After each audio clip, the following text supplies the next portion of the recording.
கம்யூனிஸ்டுகள் மீது எடப்பாடி பழனிசாமிக்கு திடீர் பாசம் வந்துள்ளதாக விமர்சித்துள்ள முதலமைச்சர் மு.க.ஸ்டாலின் அடிமைத்தனத்தை பற்றி எடப்பாடி பேசலாமா என்று கேள்வி எழுப்பியுள்ளார்.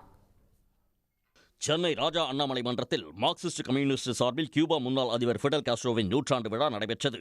இந்நிகழ்ச்சியில் பங்கேற்று பேசிய முதலமைச்சர் மு.க.ஸ்டாலின் கம்யூனிஸ்ட் கட்சித் தலைவர்கள் தொலைக்காட்சி விவாதங்களில் பேசுவதை பார்ப்பதாகவும் அக்கட்சியினர் சுட்டிக்காட்டுவதில் உடன்பாடானது எது என்பதை பார்த்து நடவடிக்கை எடுப்பதாகவும் தெரிவித்தார். கூட்டணி இருக்கிறது என்பதற்காக அவர்கள் சுட்டிக்காட்டாமல் இருந்தது இல்லை என்ற முதலமைச்சர் சுட்டிக்காட்டுவதினால் அவர்கள் சொல்வதை புறக்கணித்ததும் இல்லை என்று தெரிவித்தார். கம்யூனிஸ்டுகளுடனான நட்பு தேர்தலுக்கான நட்பல்ல என கூறிய முதலமைச்சர் கொள்கை கோட்பாடு லட்சிய நட்பு என்றும் கூறினார். கம்யூனிஸ்டுகள் மீது எடப்பாடி பழனிசாமிக்கு திடீர் பாசம் வந்துள்ளதாக குறிப்பிட்ட முதலமைச்சர் மு.க.ஸ்டாலின் அடிமைத்தனத்தை பற்றி அவர் பேசலாமா என்றும் கேள்வி எழுப்பினார். அடிமைத்தனத்தை பற்றி பழனிசாமி அவர்கள் பேசலாமா? அவருக்கு நான் சொல்லிக் கொடுத்ததெல்லாம் இங்கே யாருக்கும் அடிமை இல்லை.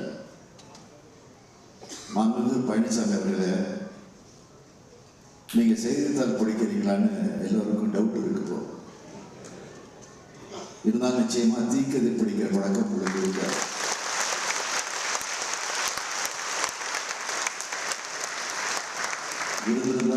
பேச மாட்டீங்க. தொடர்ந்து பேசிய முதலமைச்சர் கியூபா மீது அமெரிக்கா எப்போதெல்லாம் கை வைக்கிறதோ அப்போதெல்லாம் தேனீக்கள் போல் அமெரிக்காவை கியூபா கொட்டுகிறது என்று தெரிவித்தார்.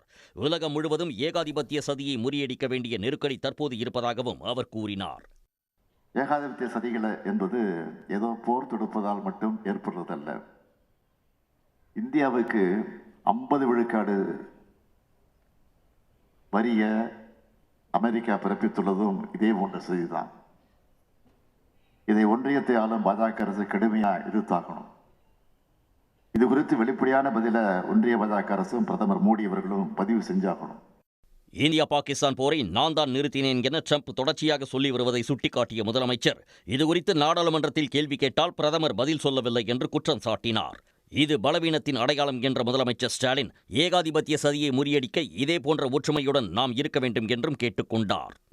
உடனுக்குடன் செய்திகளை தெரிந்து கொள்ள சன் நியூஸ் பெல் ஐகானை கிளிக் பண்ணுங்க.